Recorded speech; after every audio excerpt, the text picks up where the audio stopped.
چاہ رہے تھے بڑے بڑے ذمہ دار مالدار لوگ، وہ مکہ میں آ کر سرکار کے ہاتھ میں مسلمان ہو گئے، اور جس وقت سرکار نے ہجرت فرمائی اور مدینے پہنچے تو وہی لوگ جو اس کو گورنر بنانا چاہ رہے تھے وہ سرکار پر دیوانہ وار فدا ہو گئے، اور جو لوگ مسلمان ہونا شروع ہوئے، عبداللہ بن ابی نے کہا میری لیڈری خطرے میں آ گئی، اب میں کیا کروں، اب کس طرح سے عمل کروں؟ اس نے یہودیوں سے میٹنگ کی کہ اب کیا کیا جائے۔ یہودی نے کہا بیٹا تو ایک طریقے سے ترقی کر سکتا ہے۔ کہا کیا؟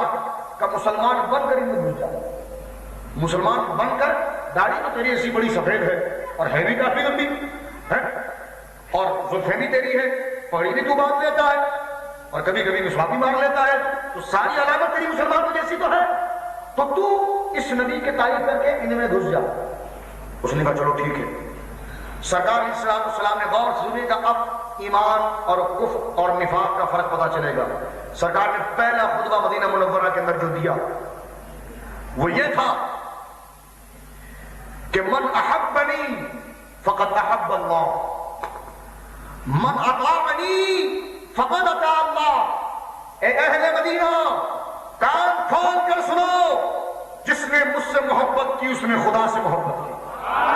یہ پہلا خطبہ مدینہ منورہ کے اندر میرے آقا جو دے رہے ہیں اس میں یہ کلمات تلفظ فرما رہے ہیں من احبنی فقد احب اللہ۔ اے مدینے والوں سنو جو میرے ہاتھ میں مسلمان ہو چکے ہو، جنہوں نے میری رسالت اللہ کی وحدانیت کو قبول کیا ہے، اے مومنو سنو، جس نے مجھ سے محبت کی اس نے اللہ سے محبت کی۔ من اطاعنی فقد اطاع اللہ، جس نے میری اتباع کی، میری اطاعت کی، میری سنت کو اپنے لیے مزاج سمجھا، اس نے اللہ کی اطاعت کی، اللہ کی فرمان برداری کی۔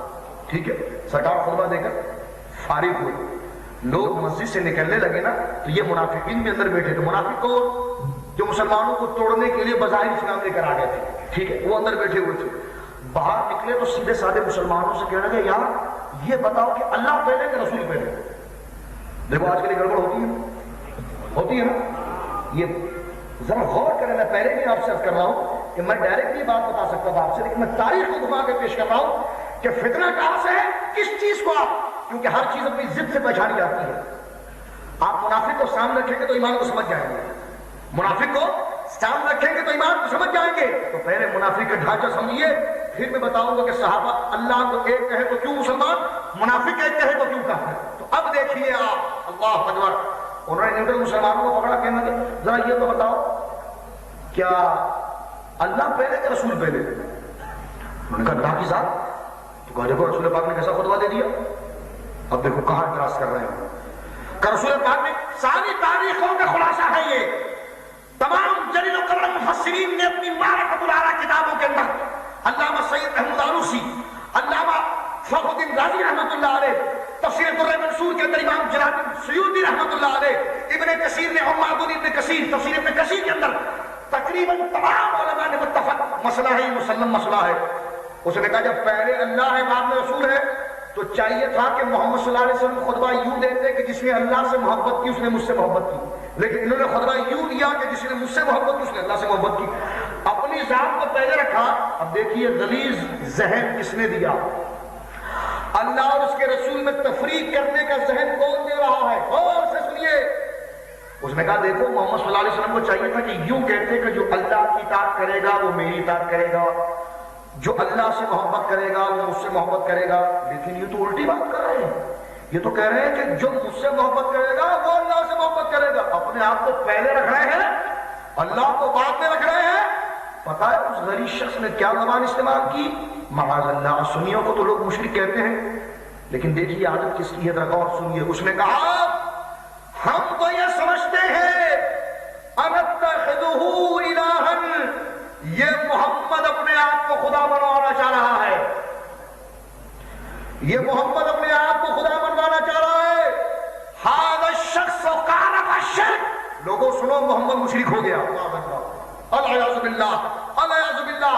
اور منافقوں نے فتویٰ لگایا محمد صلی اللہ علیہ وسلم نے اپنے آپ پر اپنا مقدم کر دیا ہے، یہ اپنے آپ کو خدا منوانا چاہ رہے ہیں، جس طرح کہ عیسیٰ نے اپنے ماننے والوں کو اپنی ترکیب سے خدا منوا لیا تھا معاذ اللہ، اسی طرح یہ محمد ہمیں ذہن دے رہے ہیں کہ پہلے مجھے مانو پھر خدا کو مانو۔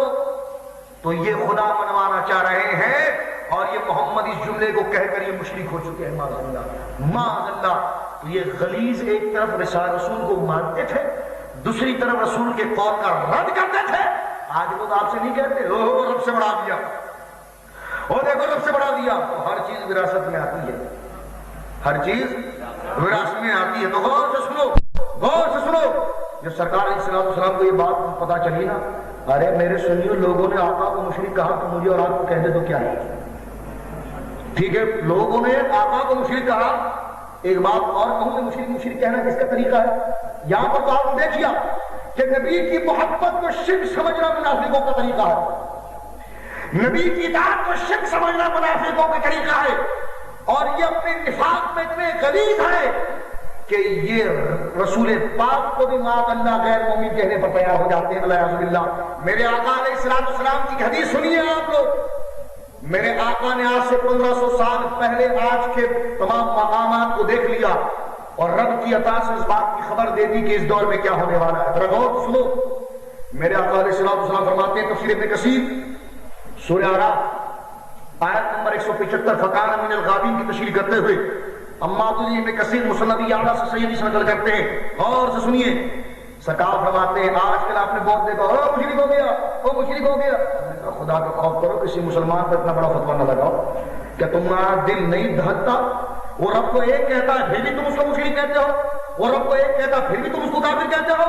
اللہ اللہ. ارے میرے آقا نے تجھے فرمایا کہ جب ایک مسلمان دوسرے کو کافر کہتا ہے اس کے اندر وہ عیب نہیں ہوتا تو کہنے والے کا خود ایمان کی چھٹی ہو جاتی ہے، وہ کافر ہو جاتا ہے. لیکن میرے آقا نے یہ بھی فرمایا، مذکورہ حوالہ جو میں نے پیش کیا، میرے آقا فرماتے ان مما تخوف علیکم رجل قرأ القرآن. میرے آقا کہتے ہو میرے امتیوں سنو، میں تم پر ایک قوم کا ڈر رکھتا ہوں جو قرآن بہت پڑھے گی. اس قوم سے ڈرتا ہوں کہ وہ قرآن بہت پڑھے گی. آقا ڈرنے کی کیا ضرورت ہے؟ آگے میرے آقا فرماتے ہیں وہ قرآن اتنا پڑھے گا اتنا پڑھے گا کہ حتی رؤیت بہجتہ علیہ، یہاں تک کہ قرآن پڑھنے کی چاشنی اور رونق اس کے چہرے پر ظاہر ہوگی. وَكَانَ رِدَاؤُهُ الْإِسْلَامَ، یہاں تک کہ وہ اپنا اوڑھنا بچھونا اسلام بنا لے گا. تو اچھی بات ہے بنا لے گا. تو آگے میرے آقا فرماتے وَإِنْ سَلَخَ مِنْهُ، وہ اچانک اس سے پلٹے گا، پلٹا کھائے گا. وَنَبَذَهُ مِنْ وَرَاءِ ظَهْرِهِ، اور سارے قرآن کے پیغام کو اٹھا کر اپنے پیٹھ کے پیچھے پھینک دے گا. وَسَعَى عَلَى جَارِهِ بِالسَّيْفِ، اور اپنے محلے والوں پر تلوار کھینچ لے گا اور مارنا شروع کرے گا. لوگ کہیں گے بھائی مسلمانوں کو، ان داڑھیوں والوں کو، یہ اللہ کی یہ نماز پڑھنے والوں کو، یہ اللہ کو ایک کہنے والوں کو کیوں مار رہے ہو؟ تو میرے آقا فرماتے ہیں جب وہ لوگوں کو مارے گا نا، وہ قوم جب لوگوں کو مارے گی تو مارنے کا جواز پتہ ہے کیا بنائے گی؟ اللہ اللہ. میرے آقا نے دیکھو کتنے سال پہلے نجریوں کو دیکھ لیا. میرے آقا فرماتے ہیں وَرَمَاهُ بِالشِّرْكِ، وہ کہہ یہ سارے مشرک کے بچے، یہ سارے مشرک ہو چکے ہیں، ہمیں فرض ہے کہ انہیں قتل کرے. حضرت حذیفہ اس حدیث کے راوی ہے جو سرکار کے رازدار صحابی، سرکار کی اکثر غیب کی خبر اسی راوی سے، اسی صحابی سے. حضرت حذیفہ وہ صحابی کے قیامت کی ساری حدیثیں تقریباً اس سے روایت ہے. ان کا مدار شریف بغداد شریف سے 2 گھنٹے کی مسافت پر ہے. پہلے ان کا مدار مصرع کے قریب تھا، دریا کا پانی اس میں آنے لگا. آپ نے سنا ہوگا 1932 میں یہ واقعہ ہوا. اس کے بعد آپ کو قبر سے نکالا گیا. 1932 میں وہاں پر انگریز آئے، ڈاکٹر آئے، وہ مسلمان ہوئے. آپ کا سارا جسم سلامت تھا، آپ کے ساتھ حضرت جابر بن عبداللہ بھی تھے. آپ کو قبر سے نکالا گیا. میں آپ کو تقریباً 7 مہینے رہا. میں نے اپنی آنکھوں سے اس زمانے کی وہ تصویر دیکھی ہے. تصویر تو کالی ہے کہ جناب جنازہ جس سے اٹھایا جا رہا ہے. عراق کی حکومت کے پاس اس کی اصل کیسٹ موجود ہے کہ جس طریقے سے جو کیسٹ بنائی گئی تھی صحابہ کرام کی کہ جناب کس طرح قبر کھودی جا رہی 1932 میں. اور آپ کو وہاں سے نکال کر مدین صاحب میں وقاص نے اس علاقے کو فتح کیا تھا. بغداد شریف سے 1.5 گھنٹے کا راستہ ہے. مدین میں آپ کو لا کے دفن کیا گیا. یہ سرکار کے وہ صحابی حضرت حذیفہ بن یمان جو 1400 سال بعد قبر سے نکالا جا رہا ہے تو صحیح ہے. ڈاکٹروں نے کہا کہ جسم جو صحیح ہمیں ان کی آنکھیں دکھاؤ. تو آنکھیں کھولی گئی تو آنکھوں میں بھی پانی تیر رہا ہے. تو یہ میرے آقا کے مخلص صاحب ہے. اللہ اللہ. ان کا انتقال ہو تو 1400 سال کے بعد ان کا جسم سلامت تھا. تو حضرت حذیفہ اس حدیث کے راوی ہیں. وہ ڈر کر کہتے ہیں حضور مجھے یہ بتائیے کہ وہ تلوار اٹھا کر لوگوں کو مارے گا اور ہوگا بھی قرآن پڑھنے والا، ہوگا بھی اسلام والا، ہوگا بھی اسلام کا دعویٰ کرنے والا اور مارے گا لوگوں کو. غور سے سنو، مظفر شاہ اپنے گھر سے بات نہیں کر رہا، رسول پاک کی حدیث پیش کر رہا ہے۔ مومن جو ہوگا وہ مطمئن ہو کر اس حدیث کو سنے گا۔ غور سے سنو، حضرت حذیفہ کہتے ہیں حضور مجھے یہ بتائیے کہ وہ اتنا بڑا ظلم کر رہا ہوگا، آیا وہ جن لوگوں کو مار رہا ہوگا کہ وہ واقعی مشرک ہوں گے؟ وہ جن کو مار رہا ہوگا کہ واقعی مشرک ہوں گے؟ قال قلت یا نبی اللہ ایہما اولى بالشرک المرمی بالرامی؟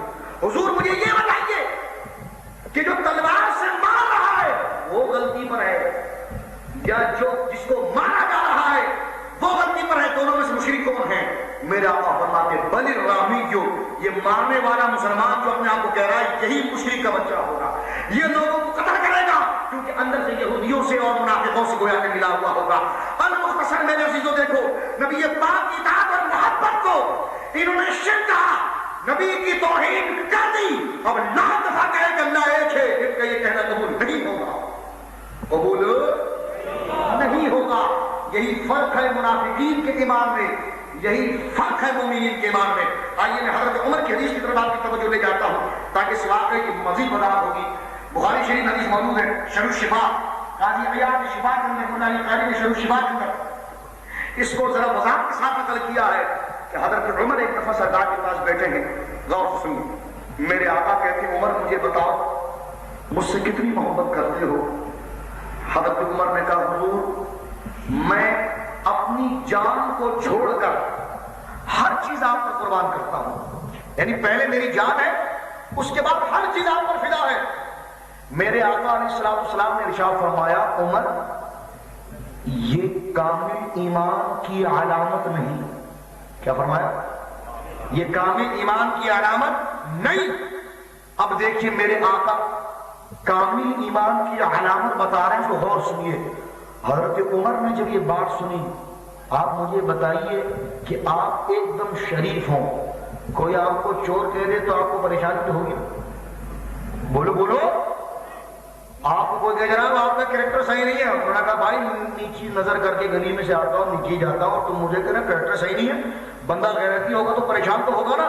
تو بلا کچھ بھی بلا تفصیلی محض آپ کو سمجھانے کے لیے حضرت عمر جیسا ایمان والا، اللہ اکبر، کہ جس کے بارے میں میرے آقا فرماتے میرے عمر کی زبان پر فرشتے بولتے ہیں، میرے عمر کی زبان پر فرشتے بولتے ہیں۔ مجھے بتائیے ایسا ایماندار شخص اگر آتا کہے کہ یہ ایمان ایک کامل نہیں ہے تو اس وقت حضرت عمر کا حال کیا ہوا ہوگا؟ حضرت عمر نے عرض کی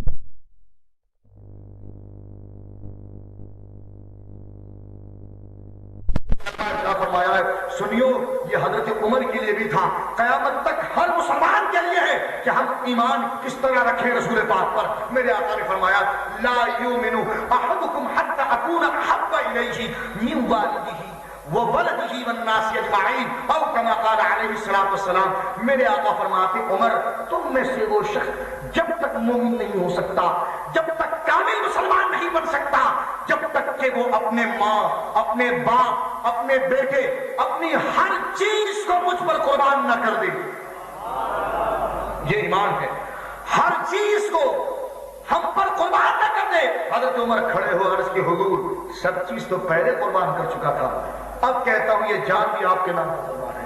میرا آقا نے فرمایا یہ کامل مومن کی نشانی ہے، یہ کامل مومن کی نشانی ہے۔ اب دیکھیے صحابہ کرام کا ایمان کیوں کامل ہوا؟ اس لیے کہ جناب جو وہ زبان سے نبی پاک کے متعلق کہتے تھے وہی عقیدہ ان کا دل کے اندر تھا، وہی عقیدہ ان کا دل کے اندر تھا۔ اور قرآن نے کہا کہ وَإِذَا قِيلَ لَهُمْ آمِنُوا كَمَا آمَنَ النَّاسُ، اے لوگوں ایمان اس طرح لاؤ جیسا کہ صحابہ کرام نے لایا ہے۔ تو میں چند صحابہ کرام کی جھلکیاں آپ کے سامنے پیش کرتا ہوں جو آپ دیکھیے صحابہ کرام نے کس طرح ایمان لایا۔ آج لوگ کہتے ہیں جناب جس کا نام محمد یعنی ہو کسی چیز کا مالک نہیں ہے، محمد رسول اللہ کو اللہ نے کوئی اختیار نہیں دیا۔ ہم نے کہا یہ مذہب کوئی پنڈتوں کی کتاب میں لکھا ہوگا، ہمارے قرآن میں نہیں لکھا ہوگا، ہمارے قرآن میں یہ کسی رامائن میں لکھا ہوا ہوگا، یہ ہمارے قرآن میں نہیں لکھا ہوا ہے۔ اللہ اکبر، قرآن جن نفوس قدسیہ کی تقلید کی دعوت دے رہا ہے، جن نفوس قدسیہ سے ایمان کی شناسائی کی دعوت دے رہا ہے، ہے. اللہ اکبر. ان کا مقام آپ دیکھیے کہ ان کا عقیدہ تھا کہ میرے لجپال جب نماز میں پڑھاتے ہیں تو ایسا نمازتے ہیں کہ تاریخ موضوع حیرت ہو کر رہ جاتی ہے. تاریخ محققین بڑے بڑے عادل بڑے بڑے سخی انگوش پتردار ہو جاتے ہیں کہ محمد عربی کا نوازنے کا انداز ہی کچھ اور ہے. آئیے حضرت جابر بن عبداللہ سے بخاری شریف میں حدیث دیکھتے ہیں. بخاری شریف جلد نمبر 1 صفحہ نمبر 390 پر یہ حدیث مبارکہ موجود ہے. کتاب الجہاد میں بھی ہے. حضرت جابر کے والد گرامی احد میں شہید ہو گئے. غور سے سنیے گا. حضرت جابر کہتے ہیں کہ مجھ پر میرے والد کے انتقال کے بعد بہت قرضہ ہو گیا اور میں بہت پریشان تھا کہ اس قرضے کو کس طرح دور کروں. میرے پاس ایک چھوٹا سے باغ تھا جس میں کچھ کھجوریں ہوتی تھی. قرضہ یہودی کا تھا. اس مثال کو یوں سمجھ لیجیے آپ کہ قرضہ 100 روپے کا تھا اور باغ میں کھجور 1 روپے کی ہوتے تھے. آپ بتائیے 1 روپے سے 100 روپے کا قرضہ پورا کیا جا سکتا ہے؟ 1 روپے سے 100 روپے کا قرضہ پورا کیا جا سکتا ہے؟ نہیں. سرکار کی بارگاہ میں پہنچے. اللہ اللہ. ہم تو کہتے ہیں کہ جناب نبی پاک اگر یہی عقیدہ رکھا جائے کہ انہوں نے کتاب دے دی اور چلے گئے اور کوئی کام نہیں ہے تو یہ عقیدہ ہمیں صحابہ نے نہیں سکھایا. اور ایمان آپ کی طرح نہیں صحابہ کی طرح لانا ہے. ایمان آپ کی طرح نہیں لانا ہے. آپ کی پستل آپ کی کاشن کو دیکھ کر نہیں لانا ہے. ایمان ایسے لانا ہے جیسے صحابہ نے لایا ہے. ایمان اس طریقے سے لانا ہے جس طرح حضرت صحابہ نے لایا ہے. حضرت جابر سرکار کی بارگاہ میں پہنچ کے عرض کرتے ہیں حضور میں بہت آج غمگین ہوں. سرکار نے فرمایا میرے پیارے بات کیا ہے؟ کہا حضور میں مقروض ہوں. وہ یہودی قرضے کا بہت بڑا تقاضا کر رہا ہے اور حضور میرے پاس اتنی کھجور نہیں, اگر میں سب اس کو دے دوں تو بچے گا. ایک تو قرضہ ادا نہیں ہوگا, پھر میں کیونکہ جو فصلیں آپ کسانوں کو جانتے ہیں جو فصل کرتے گھر کے لیے وہی کھاتے ہیں, تو حضور اگر سارا کھجور اس کو دے دوں تو قرضہ بھی ادا نہیں ہوگا تو گھر میں کھلاؤں گا کیا؟ اور میری بہنیں بھی ہیں حضور, اس کھجور کو فروخت کر کے میں گویا کہ ان کی شادی کے بھی کوئی ترقی کروں, حضور کیا کروں؟ تو سرکار کو کہہ دینا چاہیے تھا بھائی مجھے کیا کہتے ہو, میرا کام کا اللہ کیا ہے رسول کیا ہے بتا دینا, میں نے کتاب دے دی تم کو, اب جاؤ محنت مشقتیں کرو, جاؤ کام کرو اور اپنی محنت کرو. نہیں نہیں. فاضل بریلوی نے بڑی پیاری ترجمانی کی اس بات کی, فریاد امتی جو کرے حال زار میں ممکن نہیں کہ خیر بشر کو خبر نہ ہو. ایک جگہ شاہ فرماتے کیوں رضا مشکل سے ڈریے جب نبی مشکل کشا ہو, جب نبی مشکل کشا ہو. سرکار نے فرمایا پیارے مجھے لے چل, کھجور تو نے توڑ لی ہے؟ کھجور توڑ لی ہے, کل لے چل. بخاری شریف پڑھ رہا ہوں, لوگوں نے شاید آپ کو بخاری میں کچھ اور باتیں بتائی ہیں, لیکن بخاری کو ہم سر پر اس لیے رکھتے ہیں کہ اس میں میرے حبیب کی حدیث ہے, میرے حبیب کی تعریف ہے, میرے حبیب کی تعریف ہے. واللہ باللہ حدیث سے پاک ہو میرے رسول کے خلاف ہو, بخاری میرے رسول کے خلاف, اللہ اکبر, حدیث سے ہو اور اولیاء کے خلاف ہو, کہے حدیث پھر کہے رسول کے خلاف, یہ ہو نہیں سکتا. ترجمانی غلط کی جاتی ہے. اللہ اکبر. سرکار جب پہنچے تو دیکھا کہ کھجور ہر درخت کے نیچے توڑ کر الگ الگ جگہ پر رکھی ہوئی. میرے آقا نے کہا جابر ان کو ایک جگہ پر جمع کر دے. جمع کر دیا. میرے آقا نے اس کھجور کے ڈھیر کے چکر لگایا, چکر لگانے کے بعد اس کی بیٹھ گئے. کہا جابر دیکھنا نہیں, نکالتے جا کھجور اور ترازو میں تولتے جا. حضرت جابر بن عبداللہ, میں پوچھتا ہوں یہ ما فوق الاسباب ہے کہ نہیں؟ مجھے یہ بتائیے آپ ہمارے دور میں سبب کا کیا طریقہ ہے؟ مثلا 1 روپے کی چیز سے 1 ہی روپے کی چیز کا قرض ادا ہوگا نا. مثلا آپ نے ایک گھڑی لی ہے 2 روپے کی, جیب میں آپ کے 2 روپے ہیں, تو اس قرض ادا ہونے کا سبب یہ 2 روپے ہی بنے گے, اس لیے کہ دونوں طرف سے 2 روپے ہیں. لیکن یہ گھڑی 100 روپے کی ہو اور 2 روپے ہو تو کیا 2 روپیہ ادائیگی کا سبب بن سکتا ہے؟ نہیں بن سکتا. اور وہ کھجور چلو کوئی اور بات ہو, وہ کھجور تو بڑھ ہی نہیں سکتا. 1 کلو کھجور 1 کلو ہی رہے گا, وہ آدھا کلو تو ہو سکتا ہے, 2 کلو نہیں بن سکتا, کیونکہ 1 کلو ہی کا سبب ہو سکتا ہے, 2 کلو کے لیے وہ سبب نہیں بن سکتا. تو یہ ما فوق الاسباب ہے. میرے آقا فرماتے جابر نکالتے جا اور تولتے جا. جابر کہتے ہیں میں نکال بھی رہا تھا, سوچ رہا تھا کیا بچے گا کیا نہیں بچے گا. کہا میں نکالتے گیا تولتا گیا, نکالتے گیا تولتا گیا, یہاں تک سے یہودی سے آواز ہے ہو بس کرو بھائی ہو گیا پورا. فرمایا جب میں نے مڑ کر دیکھا پتا نہیں میرے گھر کے لیے بچا کے نہیں بہنوں کے لیے کیا, جب دیکھا تو سرکار جب اٹھے تو کھجور جتنا تھا اتنا ہی تھا. تو ایمان ایسے لاؤ جیسے صحابہ نے لائی, ایمان ایسے لاؤ جیسے میرے آقا نے صحابہ کو تلقین کیے، حضرات صحابہ کرام نے ایمان لایا ہے، تو آپ اندازہ لگائیے، اللہ اکبر، صحابہ کرام کا یہ عقیدہ تھا کہ جب میرے آقا جس طرح چاہے تصرف فرمائے، جس طرح چاہے میرے آقا علیہ السلام نوازنے پر آ جائے۔ آج لوگ کہتے ہیں خدا کے علاوہ کوئی شفا نہیں دیتا۔ ہم نے کہا واقعی میں کسی ہندو کو کہہ رہا ہے، مسلمان کو تو یہ بات کہہ رہا ہے، کہا مسلمان کو کہہ رہا ہے، تو ہم نے کہا مسلمان کو کہنا تو فضول ہے، مسلمان کو مانتا ہے کہ اللہ کے سوا کوئی شفا نہیں دیتا۔ یہ بات ہے کہ کسی ہندو سے کہے، ہاں یہ اس میں تو کوئی اختلاف نہیں ہے کہ جناب اللہ رب العزت جو وہ شفا دیتا کہ نہیں دیتا، شفا کا خالق رب ہے۔ اگر تو ہم سے پوچھتا ہے تو ہم یہ کہتے ہیں شفا کا خالق اللہ ہے، اللہ جس پیارے کو چاہتا ہے اس مرتبے پر فائز کر دیتا ہے کہ وہ شفا دینے پر قادر ہو جاتا ہے، وہ واسطہ ذریعہ بنتا ہے۔ کہتے ہیں یہ نہیں ہو سکتا۔ ہم نے کہا تیری طرح ایمان لانے کے لیے خدا نے نہیں کہا، صحابہ کی طرح کہا، اس طرح کہا صحابہ کی طرح۔ اٹھائیے بخاری شریف جلد نمبر 2 صفحہ نمبر 810، ام المومنین حضرت ام سلمہ رضی اللہ تعالیٰ عنہ کہتی ہیں میرے پاس سرکار کا موئے مبارک تھا۔ میں آپ سے پوچھتا ہوں، مجھے بتائیے، ایک مولانا صاحب ان کا بیٹا بیمار ہو جائے، مولانا صاحب اس کو ڈاکٹر کے پاس لے جائیں گے، اپنی داڑھی کا بال توڑ کر پانی میں ڈبو کر پلائیں گے؟ بولو بولو، یا اپنے سر کے بال توڑ کر پلائیں گے؟ بیٹا تو بولے گا کہ پانی پھینک بھائی، یہ کیا بال ڈال دیا اس میں، پانی پھینک، کون پیے گا یہ بال؟ نہ جانے پسینے بالوں کیسا ہو، تو بالوں سے شفا نہیں ہوتی ہے۔ حضرت ام سلمہ فرماتی، بخاری شریف پڑھ رہا ہوں، اللہ اکبر، کہتی ہے کہ میرے پاس سرکار کا موئے مبارک تھا، جب ہم میں کوئی بیمار ہوتا ہم پانی میں ڈبو کر دیتی تو اللہ شفا دے دیتا تھا۔ اس کے حاشیہ پر علامہ محمد بن احمد السلانی کے حوالے سے موشی بخاری لکھتا ہے ارشاد الساری کے حوالے سے کہ وَكَانَ النَّاسُ يَسْتَشْفُونَ بِهَا مِنَ الْمَرَضِ، صحابہ کرام کو جب مرض ہوتا تھا تو سرکار کے بال سے شفا حاصل کرتے تھے۔ کون سے دھرم کی تبلیغ کر رہا ہے بھائی؟ تو جو کہتا رسول کچھ نہیں کہتا، تو کون سا پنڈتوں کا دن مذہب پھیلا رہا ہے؟ تو کون سا دن پھیلا رہا ہے؟ اسپتال میں گھسو تو آیت مبارکہ لکھی ہوئی وَإِذَا مَرِضْتُ فَهُوَ يَشْفِينِ، کون مسلمان کے خلاف؟ ہم بھی کہتے ہیں وَإِذَا مَرِضْتُ فَهُوَ يَشْفِينِ۔ حضرت ابراہیم نے کہا جب میں بیمار ہوتا ہوں تو اللہ ہی مجھے شفا دیتا ہے، لیکن اس سے کیا ثابت ہوتا ہے کہ اللہ کے پیاروں کو اختیار نہیں دیے جاتے؟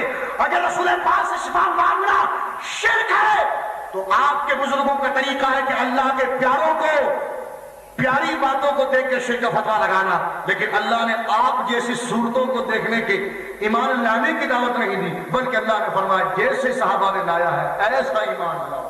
وَكَانَ النَّاسُ يَسْتَشْفُونَ بِهَا مِنَ الْمَرَضِ، وہ ناس، وہ لوگ، وہ صحابہ کرام جب مریض ہو جاتے ڈاکٹر کے پاس نہ جاتے، میرے حبیب مشکل کشا کے بال کو لیتے پانی میں ڈبو کر پیتے تو اللہ شفا دے دیتا۔ اللہ اللہ، یہ صحابہ کے ایمان کا ذریعہ ہے، یہ عقیدت، یہ محبت ہے کہ جو رنگ لائی ہے کہ اللہ کو ایک کہے تو قبول ہوتا ہے۔ جب تک زبان اور دل نبی کی محبت سے تر نہ ہو، ایک ایک رب کہنا قابل قبول نہیں ہو سکتا۔ صحابہ کرام کا عمل اس لیے مقبول تھا کہ انہوں نے اپنا تن من دھن سرکار کے سامنے نچھاور کر دیا تھا، اور اپنے سراپا کو اس کا بیکر بنا کر سرکار کے خاک پاک کی دھول بن گئے تھے۔ اللہ اکبر، اور وہ یہ سمجھتے تھے کہ اگر سرکار کی قدموں سے ہمارا مقام اگر ایسا ہو کہ ہمارا پورا وجود دھول بن جائے اور میرے محبوب اپنے قدموں تلے رون دے تو یہ مقام شرف ہو سکتا ہے، اس کے علاوہ کوئی اور مقام شرف نہیں ہے۔ تو یہ محبت اور تقاضا ہے جس کی اہل سنت و جماعت آپ کو دعوت دیتے ہیں۔ ایک بات اور اس موضوع پر آپ سنتے چلیے، شفا پر اگر بات چل رہی ہے، اب لوگ کہتے ہیں نہیں یار ایسا نہیں کرنا چاہیے، بس اللہ ہی سے مانگو۔ میں کہا اللہ ہی سے مانگنا چاہیے، لیکن اگر کوئی رسول پاک کا نام لے لے تو تیرا تیور بھی نہیں بدلنا چاہیے، کیونکہ ہم نے ایمان ایسا لایا جیسے صحابہ نے لایا۔ اٹھائیے بخاری شریف کتاب الوضو، نبی پاک نے وضو فرمایا، حضرت موسیٰ شریف کہتے ہیں سرکار علیہ السلام وضو فرما رہے ہیں، قطرے گر رہے ہیں، صحابہ کرام اس کو روک کر اپنے چہروں پر مل رہے ہیں۔ چلو منع تو صحابہ نے تھا، اگر غلطی ہوتی تو سرکار منع کر دیتے، بلکہ میرے آقا نے کیا فرمایا بخاری شریف حدیث سے کہ اشربو، پی جاؤ اس پانی کو، اشربو، پی جاؤ اس پانی کو، مرو اس پانی کو، پھر نحیرہم، اپنے سینوں پر مرو، اپنی گردنوں پر مرو، اور صحابہ کرام سرکار کے وضو کے پانی کو اپنے جسم پر مرو اور اس سے برکتیں حاصل کر رہے ہیں۔ اس موضوع مبارکہ پر کہ سرکار خود فرما رہے ہیں پی لو. اب اس بات کو یوں آپ سمجھے، اگر یہ حدیث پاک کو فہم آپ کو اگر مشکل لگ رہا ہو، اس حدیث پاک کو یوں سمجھنے کی اگر آپ کوشش کریں کہ مثلا رات کے وقت مولانا صاحب گھر پہنچے، پسینے میں بالکل تر ہے، اپنے رومال کو اپنے جسم پر مس کرنے کے بعد، پسینہ وغیرہ پہنچنے کے بعد، ذرا توجہ چاہوں گا، پھر اس پسینے کو اپنی بیگم سے کہیں کہ جائیے اسے دھو لیجیے. وہ رومال وغیرہ دھو لے اور مولانا اپنی چارپائی پہ لیٹے ہوئے اور کہہ رہے سنو، دھونے کے بعد وہ پانی جو ہے نا اسے پھینکنا نہیں، اسے پھینکنا نہیں، رکھنا. رکھ دیا جناب.